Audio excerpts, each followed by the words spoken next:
Well, hello there. I didn't see you come in. Make yourself at home. Have a drink. While I give some attention to some underappreciated characters and storylines that I personally love. And I hope you grow to love as well.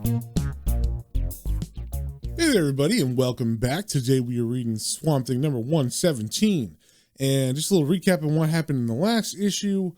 We had kind of like a one-off story where there was a kid who found one of Swamp Thing's yams and planted it in the ground. And then it ended up growing into a giant monstrosity that had like lungs and a heart, but it was still pretty much just a tree. And then it turned out that that kid had an abusive father who ended up chasing him through the woods. And then the kid ran into the tree as like a means of protecting himself. And the father ended up dying inside of this giant Swamp Thing tree. So like I said, that was kind of like a one-off. And then as far as the main Swamp Thing story, the last issue before that was the one that had the pirates who were trying to raise some eldritch gods, and they ended up failing that and Swamp Thing winning the day. So first things first, with issue 117, we got the cover here, and there was a bit of a party going on. It looks like there's a bunch of masks and confetti and just fun times all around. There's even a person in a Swamp Thing mask. And besides that Swamp Thing mask, all the other masks look kind of scary and freaky. They look like monsters. And we do see that this is written by Nancy A. Collins with art by Jan Duursema and Kim DeMolder. And on the first page, we see a man that we've seen before. His name is Jojo. He is the owner of the bar that Merle, the man with the shotgun hand, was drinking at when they saw the Swamp Thing running for governor news report. We didn't get much about him, but he is the owner of this bar named Jojo's Bar. And he is apparently going somewhere because he puts a sign on the front door as he walks out that says closed for carnival. And we see there is a familiar van waiting outside for him to pick him up. And that is Chester's van. Now, I don't think I described Jojo before, but he looks like a buff, maybe motorcycle guy because he's got a Harley Davidson shirt on. And he's like an older white guy with a ponytail, a widow's peak, and he's definitely missing some teeth. So I'm not really sure how Chester knows him because Jojo seems like a motorcycle guy, but Chester, the hippie and friend of Swamp Thing, is friends with this dude. So as Jojo gets in the van, he sees there's another person, and it's almost like the author decided to put three completely different types of people and body types in this car, because this third person, who apparently is Chester's new roommate, is a guy named Carl.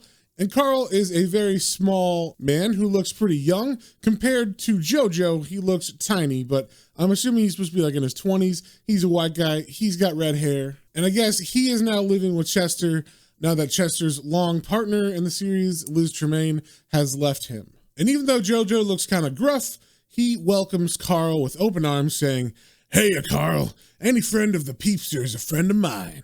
And in case you didn't catch that, he, for some reason, calls Chester Peepers or Peepster as some sort of nickname. So Chester fills us in here. He says, "Carl's new around here. He doesn't really know anyone else, so I invited him to come to New Orleans and check out the Mardi Gras." So that lets us know exactly what's going on here. I mean, we kind of knew because Jojo put up the sign that said closed for carnival, but Chester has confirmed that they are going on a trip to New Orleans so that they can celebrate Mardi Gras. So as they begin to drive, we see Jojo look into the rearview mirror from the passenger seat, which is kind of weird, but so he's looking at Carl and he says, "Say, kid, weren't you at the bar the night that weird critter chomped Jean Thuriot?" And if you're confused right now, don't worry. I was confused as well because Jojo and Carl seem to be characters that were already introduced, considering the way that Chester's talking to them. So I looked it up, and it turns out that Nancy Collins wrote an annual Swamp Thing before she started her run. That set up a lot of this with Jojo and Carl, and also what happened with Merle, who was the man with the shotgun arm a couple issues back. So if any of you are interested, that was Swamp Thing Annual number 6, and I actually did some homework and I read that just so I could understand what's going on here. So what's going on is there was a man who was named Bill Ingersoll.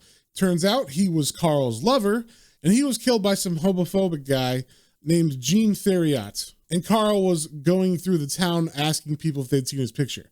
So if you recall back when Merle, the guy who had a shotgun for a hand, was leading some reporters through the swamp to get an exclusive with Swamp Thing, he ran into a monster that looked like a spider made of people. Like all its arms and legs that would be spider legs were actually human limbs.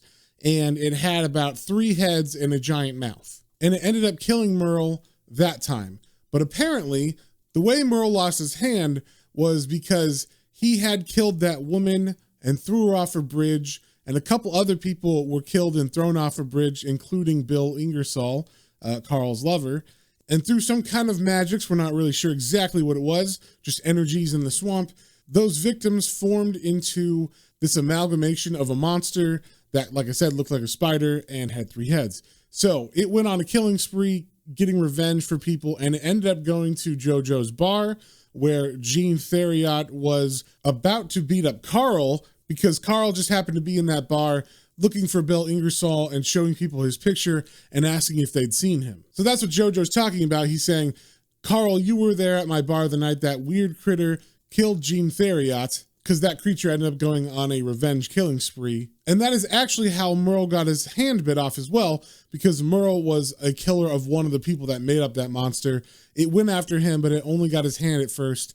And then later on, it got him in the issue that we read, where he was leading those reporters through the swamp. So that is what happened before, and that was the introduction of Carl that we missed, because that issue was not part of the normal numbered run of Swamp Thing. It was from, like I said, annual number 6. So now that explanation's out of the way, anyway, back to the main story. JoJo, Chester, and Carl are on their way to New Orleans to celebrate Mardi Gras. But before they officially leave Huma, Chester tells JoJo that he's got a couple other friends that are going to join them, and we find out that those friends are, in fact, the Swamp Thing family. And we get to a nice, serene splash page of Swamp Thing and Abby and his daughter Tefe hanging out in a nice meadow as Chester pulls up. And we see the name of this issue is The Lord of Misrule. So Chester pulls up to the Swamp family, and of course JoJo and Carl look out the window and see Swamp Thing, and they're kind of flabbergasted, but not nearly as much as you would think they would be. They just kind of have a look of awe on their face.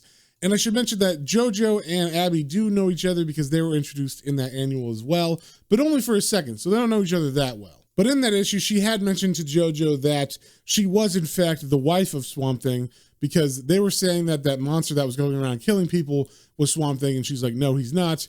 That's my husband. This thing is something else. So as Swamp Thing and Abby walk up to the car, JoJo looks at him and says, so this is your old man. And Abby laughs and introduces Swamp Thing to him, and Swamp Thing goes to shake his hand and says, pleased to meet you. Any friend of Chester's is a friend of mine. And JoJo just rolls with it. He shakes Swamp Thing's hand, no problem. And then Abby sees Carl and begins to introduce herself to him. And Chester says, you know, this is my new roommate, Carl. But just like with JoJo, Abby has already met him when he was going around the town of Huma looking for his friend Bill Ingersoll, who had been murdered. He happened to run into Abby in a supermarket while he was showing people Bill's picture. And she remembered that, so she says, oh, we met at the grocery store. Did you ever find your friend, the one you were looking for? And then we see Carl's face overcome with sadness as he remembers back to that monster. And I should say that at the bar when that monster attacked Gene Theriot, Carl did see the face of his friend Bill as one of the faces in that monster. So he knows that Bill was part of that amalgamation. So in this panel where he's sad, we do get a ghostly shape of that monster kind of over his head, making it seem like that's what he's thinking about. And you do see the face of his friend Bill in that shadow. And even though that Carl all of a sudden got all sad and quiet, everybody just doesn't really notice that. And they're like, well, now that we've been properly introduced, let's get going. Carnival waits for no man.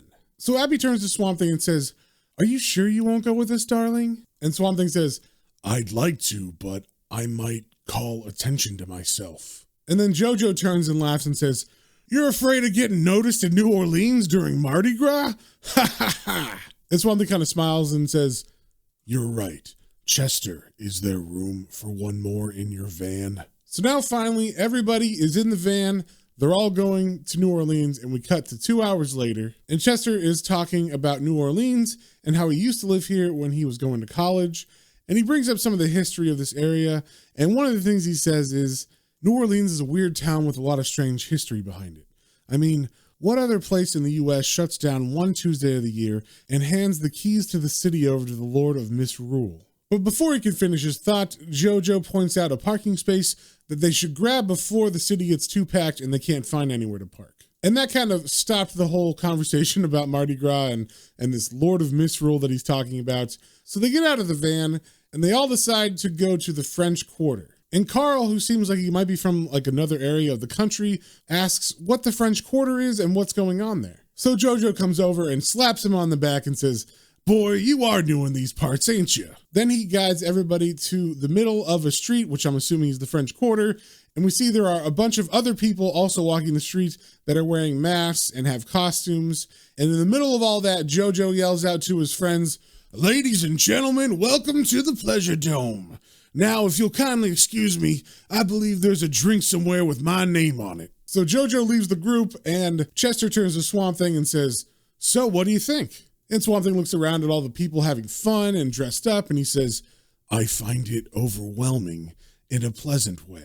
And as he says this, there's a woman on a balcony looking over the street and people are yelling to her, "Show us your tits, show us your tits." And she does, and they're very happy about it when she does. And that is in the background of Swamp Thing, who is turned away from her and looking at Chester, but Chester is looking at the girl above. And Swamp Thing saying, "After all the suffering and horror I have witnessed, it is good to see so many people in one place having a good time. Chester, you spoke of the Lord of Misrule." And Chester, who's busy looking at boobs, says, "Huh? Oh, yeah, that. It's an old New Orleans carnival tradition. I'm not exactly sure when and where it started, but every Fat Tuesday, the elected officials who run things the rest of the year hand over the keys to the city to Rex, the king of the carnival. Rex is the personification of Mardi Gras and all that it symbolizes. Excess, revelry, joy, conspicuous consumption, in short, misrule." And Swamp Thing smiles thinking about this and says, "An interesting tradition." And I should note that baby Tefe is with Swamp Thing. She is riding on his shoulders in a bee costume. And she's looking adorable and she's having a blast as well. She's seeing all this fun and she seems really happy to be here. And you might have guessed it before with Chester looking at the woman who was exposing herself on the balcony earlier, but Chester is on the lookout for a lady, it seems. He is definitely looking at all the ladies that are scantily clad in their fishnets and or body paint. And as he ogles some of these ladies, he says, "It's the biggest and best free show on earth." And as Swamp Thing's walking around, it does seem like Jojo was correct. No one's really taking notice of Swamp Thing other than the fact that they think his costume looks so awesome. Some drunk guy even comes up to Swamp Thing and says, "Hey, buddy, that's a great costume you got on. How do you go to the bathroom in this thing? I don't even see a zipper." And the guy being drunk doesn't have any personal boundaries, and he begins to feel Swamp Thing's chest looking for a zipper. But before that can get more awkward, Abby comes and saves him and says, "Come on, Alec, you're keeping the others waiting." And she pulls him away from the man, and she looks like she's having a blast too, and she goes to grab Tefe from Swamp Thing's shoulders, and Swamp Thing says, "Thanks. You saved me from a potentially embarrassing situation. I think perhaps a little creative camouflage is in order." And as he says this to her, he begins to grow what looks like a zipper in the center of his chest. So Abby takes Tefe from Swamp Thing's shoulders, and she points out that there's another area where a parade's going on. And as that parade passes by, everyone's wearing a costume, but specifically there's one that looks a little different. It looks like a jester, and the mask that the person is wearing is a plain white one with a really creepy big smile. It's got pink on its cheeks, and just the look of it overall is very, very creepy. And this specific mask was actually on the cover, and to me, it was probably the creepiest one out of all the monster masks on the cover. So as they watch, Swamp Thing kind of notices this jester more than any of them. And it's funny because there's a guy who sees Swamp Thing's costume, and the guy is dressed like a rabbit, and he begins to feel Swamp Thing's arm and is like, "Man, this is a really great costume. Did you make it yourself or did you buy it?" And the Swamp Thing is not paying attention to him and is looking at this jester. The jester kind of beckons him to follow, and Swamp Thing does, and in answer to the man behind him, he says, "I grew it." So it seems like Swamp Thing is maybe under some kind of spell. He begins to walk away from his family, and Abby, who was watching the parade, turns around and says, "Alec, this is wonderful. I'm so glad you decided to..." "Alec?" And then she turns to Chester and says, Chester, it seems Alec's disappeared." But Chester's not worried. He says, "Don't worry, Abby. It's not surprising considering the crowds." And then he bends down and kind of tussles Tefe's hair, and he says, "Besides, Swamp Thing's a big boy. How could he get lost, right, Sprout?" And Tefe giggles as he tussles her hair. Then we cut back to Swamp Thing, who is far away now. He's still in the town, of course, but this jester seems to be dancing backwards and kind of calling Swamp Thing to him and just leading Swamp Thing away from all the people, and it seems like he's trying to get Swamp Thing alone. So over these panels where we see Swamp Thing following, we're getting narration of Abby continuing the conversation with Chester, and she's saying, "You're right, Chester. I shouldn't worry every time Alec goes off without telling me. Besides, what could possibly happen on Mardi Gras Day?" So we see Swamp Thing continue to follow this jester, and as he does, he's still seeing people every now and then, and these people at first are kind of normal. They're just like groups of people or one single person, and they all seem like they are humans in costumes at first, but he walks by one that looks like an Egyptian pharaoh who's got a couple of attendants with him that are also dressed in Egyptian garb, and they look more realistic. Then we cut back to Tefe and Abby and Chester, and Abby goes to the restroom and hands off Tefe to Chester, so Chester puts her on his shoulders. And I thought this was funny because when Swamp Thing was holding her on his shoulders, she could pretty much do whatever she wanted to him. She could pull his hair and it doesn't matter, it's Swamp Thing. But she's like slapping Chester in the face and playing with his glasses, which is kind of funny, but he seems to be a pretty good sport about it. And then he looks over and he notices that Carl is gone, and he originally was standing next to Chester, but a very tall African-American man stands next to him, and then Carl looks over and kind of checks the guy out, and the guy looks like he's smiling at Carl, so they're kind of flirting, and it turned out while Tefe was slapping Chester in the face, Carl walked off with this guy, leaving Chester and Tefe alone. In the meantime, we cut to Abby, who has just gone to the restroom, and she sees Swamp Thing, and she goes over to him and says, "Alec, there you are," and grabs his shoulder and says, "For a moment, I thought we lost you." But as Swamp Thing turns around, we see it is in fact a dude in a Swamp Thing suit, and he says, "I'm afraid you got the wrong guy, lady. My name ain't Alex." And Abby's kind of taken aback and she says, "Oh, I'm sorry. I thought you were my husband." And the guy replies, "It's understandable. Swamp Thing's a popular costume this year on account of the governor's race. You see?" And then he points to the side and we see that there's a bunch of what I would call Swamp Thing rejects. It's a bunch of guys dressed in Swamp Thing costumes. And along with the Swamp Things, there's a couple women next to these Swamp Things that are dressed like Abby. And she sees this and she's kind of flattered and she says, "Oh my." Then we cut back to Swamp Thing, who's still following this jester, and they're getting further and further away from the festivities at the French Quarter. And they're still passing people, and Swamp Thing's not really paying attention to them, but we can see that these are definitely not people in costumes anymore. There's like a group of people that look like tiger or lion people, and it's funny because they're dressed in like greaser clothes. And then we see like a family of gargoyles walking past them. So it seems we have definitely moved away from the real and are now in some kind of fantastic dimension, or at least maybe the monsters are coming out and they're able to blend in kind of like Swamp Thing was. So finally the jester turns a corner, and as Swamp Thing goes down an alley with him, we see that this is a dead-end alley. And Swamp Thing kind of looks suspicious at this scenario where he's been led to a dead-end alley by this weird jester, but he doesn't seem very worried. So he stops and he looks at the jester and says, "Who are you? I have never met you before, yet you seem familiar to me." And the jester, who has been kind of bouncy and playful, all of a sudden gets very proper and stands up straight and says, "Once I ruled the pastures and groves. Once poets composed plays in my honor. Once I was free to move amongst men during every season. Now I am only king for one day." And as he's saying this, he begins to remove pieces of his costume until we finally get a full page reveal of a satyr, which, if you don't know, is a half man, half goat looking fellow. The top half is man, the bottom half is goat, and he walks on two legs. And as he reveals himself, we see he's got flowing red hair and an orange goatee. He's got pointy ears and his eyes are completely blacked out. And he's got a wreath of flowers around his head, and he also has a pan flute with him. And he looks at Swamp Thing and he says, "Do you recognize me now, little brother?" And Swamp Thing begins to answer saying, "I."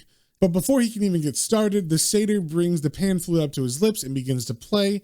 And apparently he's a very accomplished pan flute player, because the next panel is literally a couple of angels looking off in the distance like they're hearing beautiful music. Now, I don't know if these are just people dressed as angels who are there for Mardi Gras, but they don't have any like thing around them, so it looks like they are just angels. We also see a bunch of other people from the streets are looking up as well, but it's not like they hear the music, it's just kind of like they're having a good time.